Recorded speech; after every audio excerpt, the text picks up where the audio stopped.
ఏంటి వాళ్ళతో అలా మాట్లాడుతున్నావు? నువ్వెందుకు వచ్చావు? వాళ్ళనే పొమ్మన్నాను. నీకు వినిపించలేదా? పో ఇక్కడి నుంచి. చూడు చరణ్, నీకొచ్చేది కోపం కాదు, బాధ అని నాకు తెలుసు.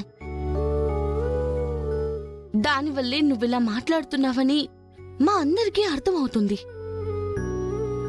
అయితే ఒక్కటి మాత్రం నిజం, ఈ అవకాశం పోతే జీవితమే పోయినట్టా చరణ్? మన లైఫ్లో మరో అవకాశం రానట్టేనా?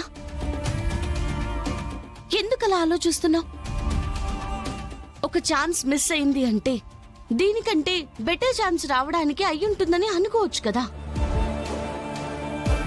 నువ్విలా రూమ్లోనే కూర్చుని డల్గా ఉంటే ఇంట్లో ఎవ్వరికీ బాలేదు. ముందు లేచి హాల్లోకి రా. ఈ రోజే డౌన్లోడ్ చేయండి, మీ ఫేవరెట్ షోస్ చూడండి.